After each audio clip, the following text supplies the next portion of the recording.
Okay. Okay. All right. We'll start off with what exactly is your religion? Okay, my religion is the religion of Islam, Mm-hmm. which makes me a Muslim. So I know that's something people don't understand too, the difference between Islam and Muslim. Mm-hmm. So Islam is just the religion, just like Christianity. Okay. And then Muslims are people who practice that religion, just like Christians are part of Christianity, Muslims are part of Islam. Okay. Yeah. What do you think are some misconceptions of your religion? A lot. Okay. The religion of Islam has a lot of misconceptions surrounding it, and it has for a while. Mm-hmm. Some of the major ones, I can probably say two of the major ones is women in Islam Mm-hmm. and violence in Islam. Okay. So women in Islam, there's a big misconception that Muslim men oppress or treat women as subordinate or as lower than them. Okay. And unfortunately, it's because of a lot of the Muslim majority countries out there who culturally do some practices that are very oppressive to women. Okay. However, in the doctrine and actual belief system of Islam, that's not the case. Okay. Women actually have more rights than men in the religion. Oh, wow, I didn't know that at all. Because there's this belief that as a man, you're obligated under the rules of God to take care of your family. Okay. So basically, like, if you have a job, to support your wife, to make sure she's fed, make sure she's clothed. If you have kids, make sure you're providing for them. A woman, she has the choice if she wants to work, but she doesn't have to. Okay. So if she wants to stay at home, she can. If she wants to get an education, she can. If she wants to work, she can. But then if she works, all of her money is her money. Oh. And she doesn't even need to share it. And so it's the ideology of, like, his money is your money, my money is my money. And so, so, like, even in the religion, if you look at it, too, just reading the doctrine, which is the Holy Quran, our holy book, women have the right to vote, women have the right to divorce, women have the right to say no to a marriage, women have the right to education, women have the right to a job, women have they can inherit. Okay. And it's in the Quran, it's like direct text in the Quran. So unfortunately, there's a lot of misconceptions, especially around headscarves, right? And I was going to ask you about that because I went to another building and I met a lady outside and she introduced herself to me, but she said that there were men in there, so she couldn't let me in because I wasn't fully covered. I'm sorry, that's the prayer. And yeah, that's different too. Like, you were allowed in here. Oh yeah. Right. So there's different ideologies depending on what mosque you go to too, and the culture behind it. Here we're so used to visitors, especially because we're in the university. Yes. And everything. So visitors come in all the time, and it's their preference, right? It's what they feel. And the reason behind, I think, some mosques that say you should be covered when entering is just out of respect. Okay. Other mosques like ours, like, if you're coming here to learn, you're not going to be doing disrespect. Okay. Like, you're not like intentionally disrespecting, so it doesn't matter. You come in as you are, basically. Okay. The head covering, right? The head covering people think is oppression, meaning like you're the object of your husband or your father, and so you're not allowed to show anything that you want to, right? But then Muslim converts, Muslims who don't have a husband, are choosing to cover. And the reason behind this too is it has to be a woman's choice. Okay. In the Holy Quran, actually, there's a verse that says, nothing in religion is compulsory. Meaning you can't force anyone to do anything. Yes. Because the ideology that you have to be sincere in everything you do. So if all of a sudden I start covering because of my husband or because of my father or because my country tells me to, I'm no longer doing it for God. I'm doing it for them. Yeah. And so God doesn't even count it as a good deed. Exactly. You have to make the choice and sincerely do it as a form of worship. So why do women cover, right? So there's two verses in the Holy Quran that talk about it. One talks about identity, and then one talks about protection. Okay. The one that talks about identity is this idea that as Muslim women, we have the right to say that we're Muslim women. And the way we can do that is by the way we dress. Okay. So walking down the street, you automatically know I'm a Muslim. You automatically know any woman who's wearing a headscarf, you automatically identify her as a Muslim. Yes. And it's supposed to be this idea that we're proud to be Muslim. We're not ashamed of it. Okay. Just like if you're a Christian, you wear like a cross necklace. Yes. Or if you're Jewish and you wear a yarmulke, or you wear the Star of David. Yes. It's like just symbolically showing that this is my faith. And representing it. Yes. And so a lot of Muslim women do it for those reasons. Yes. They do it especially because now with all the misconceptions about Islam, they'll wear the headscarf in order to show Islam correctly. Okay. And so if you see a Muslim woman and she's wearing a headscarf and all of a sudden she's at the soup kitchen, all of a sudden she's helping you carry your groceries, all of a sudden she's nice and friendly to you, all of a sudden she's a leader somewhere, right? She's the manager of a company, right? You see all of this, all of a sudden it automatically alleviates all those other misconceptions. Yes. Because now you see a Muslim woman doing these things. Exactly. So a lot of Muslim women also wear it for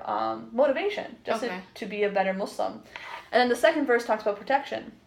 And so this is about Muslim women feeling like they don't want to be objectified anymore with society. Okay. So I'm a convert, so I converted to the religion. And so that was one thing I loved about covering, was the idea that, unfortunately, in American society and many other societies, the pressure that women feel to be beautiful, the pressure women feel to have to look a certain way in order to be successful, or to get a husband, or to be anything in their life, is so wrapped around outside appearance. Yes. And so you see research studies done all the time of anorexia, of people doing plastic surgery, of people doing things to their body, wearing clothes that are uncomfortable, just because they're trying to live up to that ideology of what beauty is. Exactly. And so a lot of Muslim women, they kind of use this as a feminist movement or a liberation, basically saying, like, this is my body.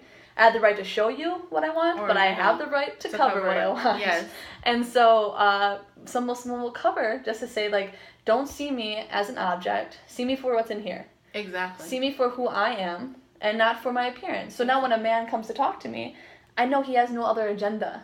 Like, I know he's talking to me because of me, not because of the clothes I wear or the way I look or because he has other intentions. Exactly. He's talking to me for me. Exactly. So that's a big misconception. Okay. And then the other one, sorry, I know I talked a lot. You're fine.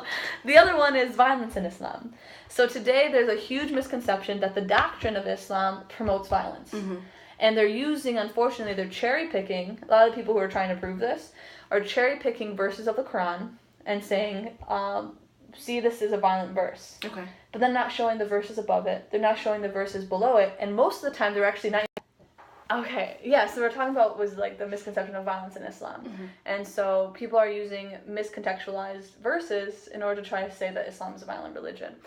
And they're using this too by using terrorist organizations that claim to be Muslim. They're using the chaos and the political corruption that's happening in the Middle East, not knowing that only 20% of Muslims are Arab. Only 20% of the Muslim community is from the Middle East. Places like Indonesia, Malaysia, Morocco, places like Japan has even some Muslims. China has Muslims. Australia has Muslims. All these other Turkey has Muslims as well. And so, unfortunately, cultural and political agendas that are very violent are being said that they're Islamic movements, and they're not. And even these places like the Middle East is a majority Muslim country. They're a majority Muslim country.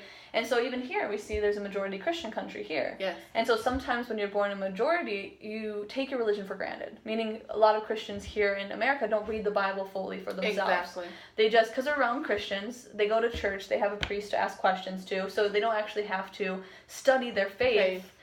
Because it's all around them. Okay. And so the same thing is happening in Muslim countries. They're not actually reading the Quran for themselves, right? They're taking it for granted because everyone around them is Muslim. Exactly. So instead, when they hear someone saying that they're a Muslim scholar, right, or they're saying that they're this highly trained or knowledgeable person in the religion, and they're saying, like, this is what our religion says, you're going to follow him.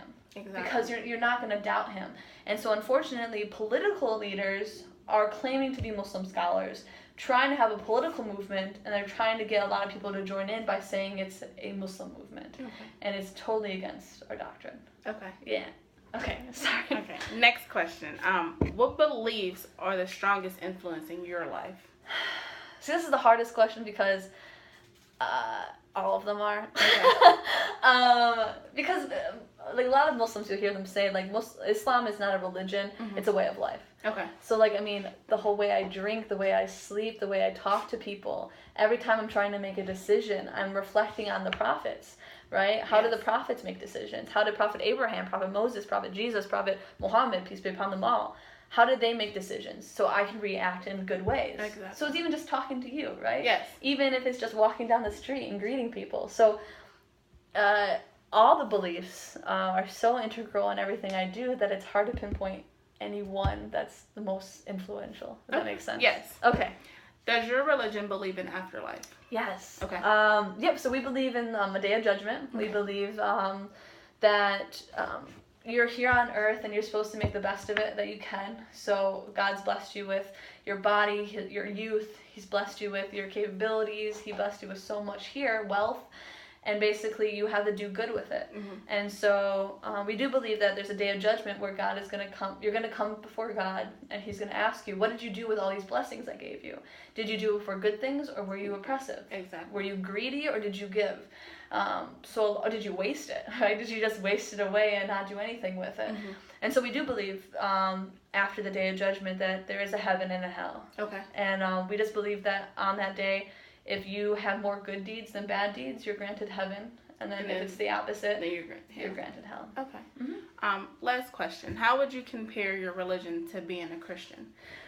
I think the moral code is very, very similar, especially because, like, in Christianity, Jesus is so important and integral to the faith, and Jesus is so integral to our faith as well. Yes. We just see them as different entities. Like, we believe He's a prophet, and in Christianity, they believe that He's God. Yes. And so, but we still look at His life. We still look at how did He live His life, peace be upon Him. And we try to use Him as an example. Mm-hmm. And so a lot of the moral code is exactly the same. Exactly. How to treat others, how to talk to one another. Peace is better than anger. Like, all those moral, what's good, what's bad, is very, very much the same. The doctrine is different, though. Yes. I mean, most of the things, like, when you interact with a Christian and a Muslim, like, there's a lot of similarities, but when it comes down to practices, like, Muslims pray differently than Christians. Yes. Muslims fast a different way than some Christians do. So when it comes down to the actual practices of worship, it's different. Yes. The basic value structure is the same. Yep. Okay. Is there anything else that you would like to add, closing up the interview? I don't know. Do you have any other questions, or are you golden? I think I'm really good. You actually answered everything I needed to know. Awesome. All right. Thank you. Yeah, no problem.